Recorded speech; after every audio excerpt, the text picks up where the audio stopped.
Desde Mercedes, Buenos Aires, Argentina, transmite en el 93.9 Radio Fénix, una radio para toda la gente.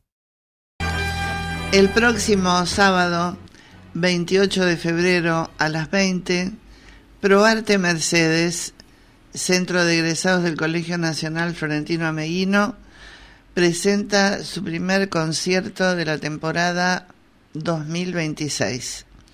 En esta ocasión se presenta el conjunto Estación Buenos Aires con un sexteto de cuerdas y violín solo, en un programa que comprenderá en la primera parte el cuarteto de cuerdas americano de Dvořák y en la segunda parte el concierto para violín en re mayor número opus 35 de Tchaikovsky, que va a tener un violinista solista, Joaquín Orellano, con la dirección del maestro Javier Inchausti.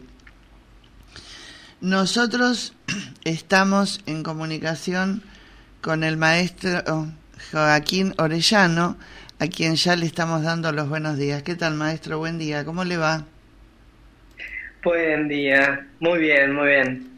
Bueno, muchas gracias por atendernos. Cuénteme, usted es una persona muy joven, de apenas 24 años, que ha nacido en Bariloche y que ya a los 6 años comenzó sus estudios de violín. ¿Por qué no nos cuenta cómo fue este descubrimiento suyo de esta vocación? Bueno, yo empecé a tocar desde muy chico con la maestra Kyoko Kurokawa de Bariloche. Yo siempre digo que abrir una puerta cambió toda mi vida, porque yo cuando era chico asistía a un jardín en el que durante la tarde se daban actividades extracurriculares para la escuela primaria que tenía lugar al lado. Y mis padres, al estar trabajando, había días que tal vez llegaban un poco más tarde a pasarme a buscar. Y yo vagaba por el jardín viendo qué hacer. Y en un momento escucho un violín sonando de fondo en una de las aulas, y me dirijo ahí y con un poco de timidez abro la puerta. Pues digo, qué lindo esto, a ver qué es. Y ahí encontré a mi primer maestra, Kyoko, dando clase a los niños del primario. Ahí encontré una maestra increíble, a quien le debo mucho de mi pasión por el instrumento, y ella era directora de la Fundación Cofradía en Bariloche, así que junto con mis padres luego estuvimos buscando esa institución. Llegamos y nos encontramos con Kyoko Kurokawa, con Diego Díaz, que era el maestro de cello y contrabajo en la fundación, y comencé mis estudios. Qué bueno, ¿no? Qué bueno que desde muy pequeño le vaya atraído ese instrumento tan noble como es el violín. Y qué bueno también que en una institución primaria se dieran este tipo de acciones de educación musical, ¿no? También es muy meritorio. Y bueno, una carrera meteórica, porque en el año 2019 usted ganó la beca del Fondo Nacional de las Artes, ¿verdad? Sí, sí. Yo recuerdo que desde ese año yo estudio asiduamente el violín, pero fue más o menos a los 10, 11 años que yo decidí dedicarme, de lleno. Que yo quería hacer esto mi vida. Claro. Exactamente. Y tal es así que yo siempre busqué cómo poder cómo poder seguir con esto, más allá de a la par del secundario, estudiar el violín. Y me topé con el Fondo Nacional de las Artes, una institución que le ha dado la oportunidad a miles de músicos a lo largo de su existencia, para que pudiéramos seguir estudiando y desarrollándonos. En mi caso, me dieron la oportunidad mediante una beca que uno tiene que postularse, enviar ciertos videos interpretando. Es un poco, no digo una competencia, pero uno tiene que competir por la beca. Claro. Y yo me lo gané en 2019 para continuar mis estudios en Buenos Aires. Yo hice el último año del secundario a la par de unos viajes que hacía mes por medio a Buenos Aires. Y yo en ese momento tomé clases con el maestro Jorge Caldelari, miembro de la Filarmónica de Buenos Aires, aquí en Buenos Aires, valga la redundancia. Sí, sí, claro. Y en la actualidad usted es alumno nada más y nada menos que del maestro Rafael Gintoli, gracias al apoyo del Mozarteno argentino, ¿verdad? Sí, exactamente. Yo en 2021 me mudo aquí a Buenos Aires luego de la pandemia y comencé a estar en diferentes orquestas juveniles y encontré el Mozarteum. Junto con todas sus actividades culturales, tienen un maravilloso plan de becas que, al igual que el FNA, le han permitido perfeccionarse a un montón de músicos que hoy son muy reconocidos a nivel mundial. Y bueno, yo dije, quiero intentarlo, quiero ver si yo puedo conseguir esta oportunidad. Y en 2021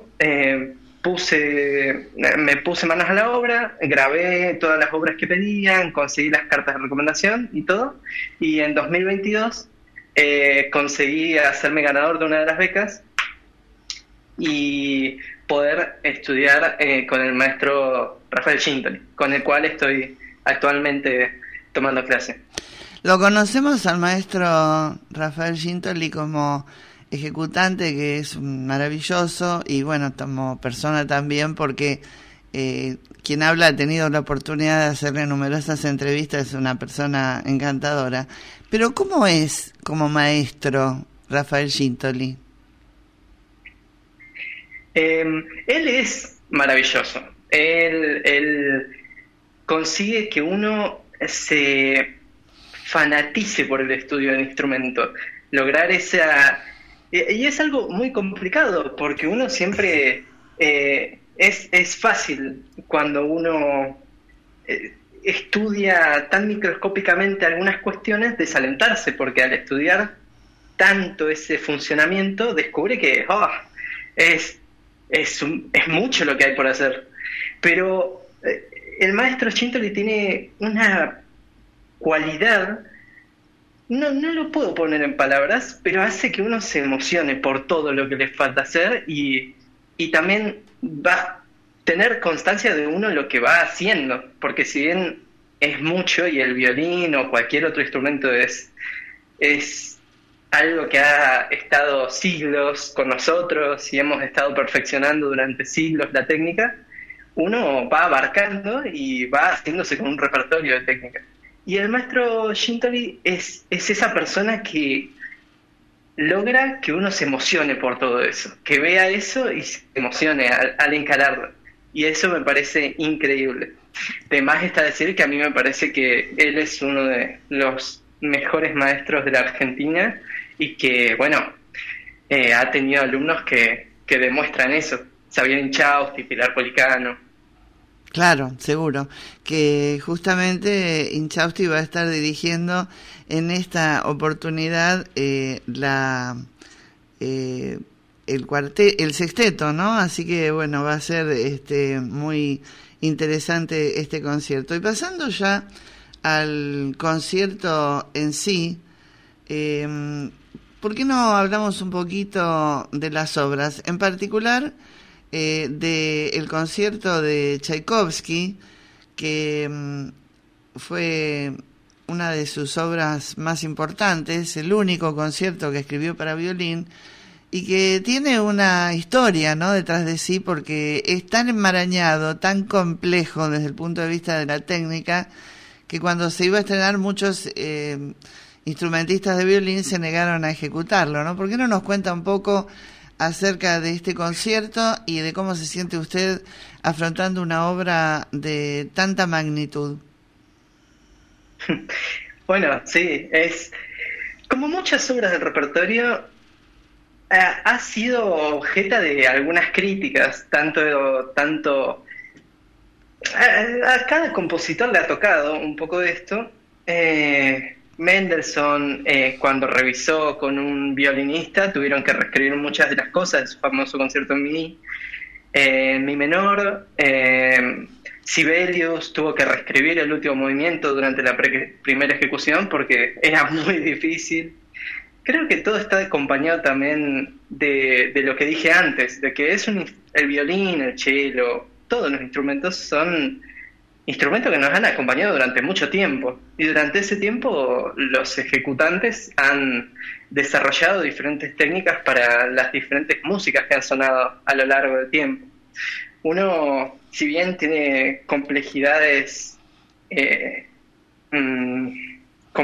musicales muy grandes, el barroco tal vez no es tan exigente en cuestiones técnicas como la música romántica, un concierto de Vivaldi, de Händel, pero eso no nos hace menos complejos musicalmente. Y yo creo que este concierto tiene eso, tiene una música muy compleja. Tchaikovsky era una persona que muy pasional, muy sentimental, y a él no le importaba que fuera difícil. Él ponía todo en el asador. Y eso, si bien es apabullante, me parece increíble. Y creo que me acerco a este concierto con fascinación, con esa fascinación por descubrir qué es lo que sentía Tchaikovsky y cómo él atravesaba todo este espectro de emociones al momento de volcar la música en el papel. Claro. Primero él había estado escribiendo una sonata en un momento en que estaba en un periodo de descanso, y después la cambió y decidió abordar el concierto, ¿no? De todos los movimientos, de los 3 movimientos que tiene, como todos los conciertos, ¿cuál a usted le parece más importante, si es que hay uno que le parezca más importante, y qué puede decirnos de él?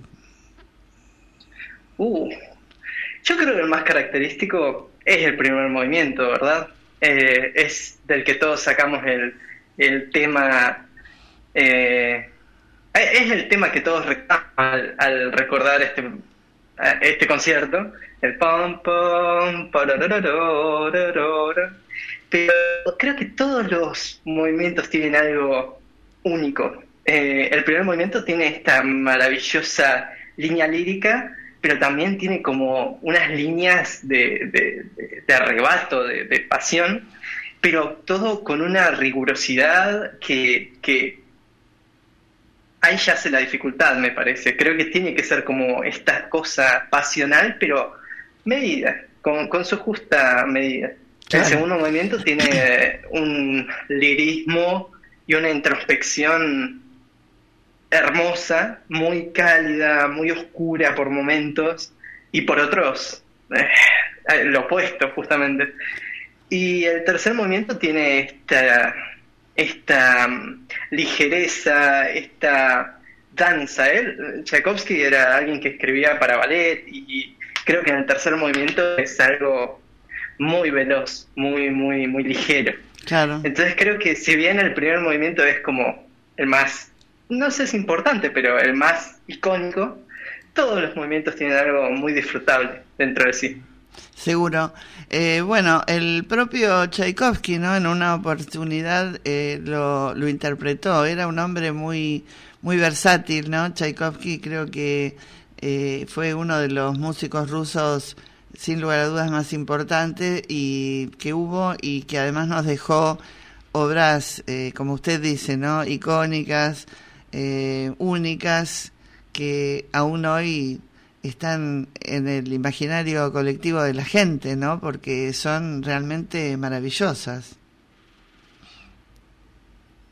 Sí, sí. Yo creo que, bueno, una de las críticas fuertes que tuvo el concierto también se debió a que él no pertenecía a una escuela nacionalista como las había en Rusia en ese momento. Sí. Pero creo que eso lo dota de algo también a él no le importaba realmente qué era lo que supuestamente tenía que decir. Él decía lo que sentía. Exacto. Y creo que eso tiene una calidez y una calidad humana muy pocas veces repetible. Que alguien diga lo que siente de esa manera tan honesta. Seguro. Bueno, usted ha interpretado diferentes obras, ha estado desempeñándose en distintas agrupaciones. Si hubiera que elegir, yo sé que esa pregunta la hago siempre y casi siempre obtengo la misma respuesta, ¿no? Que es muy difícil elegir, pero si hubiera que elegir un músico de su repertorio, ¿cuál preferiría? ¿O con cuál se compositor. sentiría más cómodo, más en consonancia, digamos, entre usted y él? Un compositor. Es que verdaderamente es... Ya, pero tiene algo. Es difícil elegir también porque uno a veces se siente más cómodo interpretando algo, algún compositor, porque su musicalidad se asenta más con lo que uno está más cómodo tocando. Pero a veces alguien no... suele pasar que algunos instrumentistas se sienten más cómodos tocando Bach, pero no les atrae tanto tocar Bach, y eso es difícil. Pero creo que si yo tuviera que elegir a alguien, a mí me gusta mucho la música de cámara, y creo que Schubert es de los más importantes en cuanto a ese repertorio camarístico, y ha marcado mucho, muchos momentos de mi vida, la música de Schubert. La Rosamunda, La muerte y la doncella, y yo creo que Schubert es uno de mis compositores favoritos. Claro, bueno, sí, ha escrito mucho para cámara, y también su repertorio de Lieders es un clásico, ¿no? Dentro de la música, así que es un músico muy muy fino, Schubert, ¿no? Que tal vez todavía no tiene el espacio que debería tener muchas veces, pero realmente tiene cosas muy muy hermosas. Bueno, maestro, un gusto hablar con usted. Estamos ansiosos de que venga aquí a Mercedes, de que en el primer concierto de Mercedes de ProArte de este año 2026 contemos con su presencia. Es usted muy joven y tiene una carrera hecha realmente impresionante, así que bueno, estamos más que ansiosos por escucharlo, y sobre todo por escucharlo en ese concierto de Tchaikovsky, que es maravilloso, que es único y que es tremendamente difícil, todo un desafío para un violinista. Bueno, les estoy muy agradecido. Gracias por invitarme, y bueno, a la audiencia les veré el 28. Así es, se va a llevar una muy linda sorpresa, porque el público de Mercedes es un público muy respetuoso, y después cuando termina la función va a tener la oportunidad de charlar con la gente, que cuando se hace un pequeño cóctel a la salida, así que creo que se va a llevar una linda impresión de nosotros. Pues seguramente. Bueno, muchísimo éxito para el sábado, nos estamos viendo, y bueno, aquí entonces lo estaremos esperando. Muchas gracias, maestro. Muchas gracias a ustedes. Estuvo con nosotros el maestro Joaquín Orellano, que el próximo 28 de febrero a las 20 va a estar junto con Estación Buenos Aires en este programa que abarca el cuarteto de cuerdas americano de Dvořák y el concierto para violín en re menor opus 35, versión para violín y sexteto de cuerdas de Tchaikovsky. No se lo pierdan, va a ser un concierto hermosísimo, y de paso vamos a inaugurar el año de conciertos de ProArte.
Desde Mercedes, Buenos Aires, Argentina, transmite en el 93.9 Radio Fénix, una radio para toda la gente.